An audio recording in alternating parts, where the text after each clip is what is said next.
Welcome back. ഇന്ന് നമ്മൾ നല്ലൊരു ബീഫ് ഡോണറ്റിൻ്റെ റെസിപ്പിയാണ് ചെയ്തെടുക്കുന്നത്. നല്ല സിമ്പിളായിട്ട് ഉണ്ടാക്കാൻ പറ്റിയ ഒരു റെസിപ്പി കൂടിയാണ്.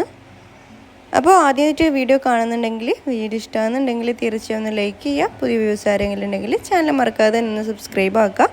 അപ്പോൾ നമുക്ക് നേരെ വീഡിയോയിലേക്ക് പോവാം.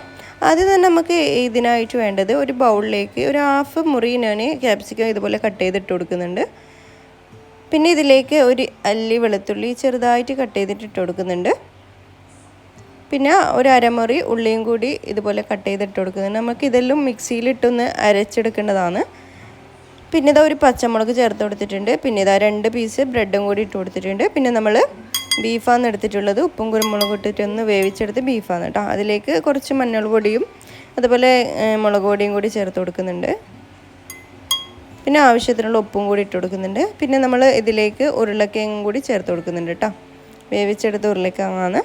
അതും കൂടി ഇട്ടിട്ട് നന്നായിട്ടൊന്ന് അരച്ചെടുക്കാം.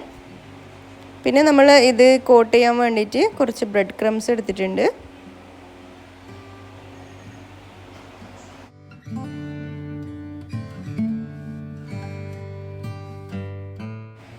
പിന്നെ വേണ്ടത് 1 ടേബിൾ സ്പൂണ് മൈദപ്പൊടിയും അതുപോലെ 1 ടേബിൾ സ്പൂണ് കോൺഫ്ലോർ ഒന്ന് കുറച്ച് വെള്ളത്തിൽ മിക്സാക്കി വെച്ചിട്ടുണ്ട് കേട്ടോ.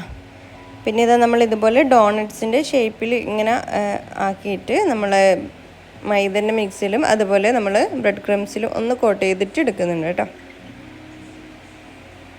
എന്നിട്ട് ഇതാ നമ്മൾ ചൂടായ എണ്ണയിലിട്ടിട്ട് ഒന്ന് ഫ്രൈ ആക്കി എടുക്കുന്നുണ്ട്. 2 വശവും നല്ലോണം കുക്കാക്കി എടുക്കാം. അപ്പോൾ മീഡിയം ടു ലോ ഫ്ലെയിമിലിട്ടിട്ട് കുക്ക് ചെയ്തെടുക്കുക. എന്നാലും നമ്മൾ ഉള്ളൊക്കെ വെന്ത് വരുള്ളൂ. അപ്പോൾ ഇതായി കണ്ടില്ല, നല്ല ടേസ്റ്റി ആയിട്ടുള്ള ഈസി ആയിട്ടുള്ളൊരു ഡോണറ്റിൻ്റെ റെസിപ്പിയാണ്.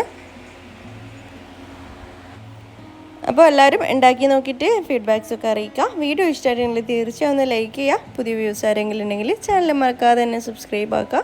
ഇനിയും നല്ല വ്ളോഗ്സും റെസിപ്പീസും ഒക്കെ ആയിട്ട് വീണ്ടും കാണാം. ഇൻഷാ അല്ലാഹ്. Thank you. ബൈ.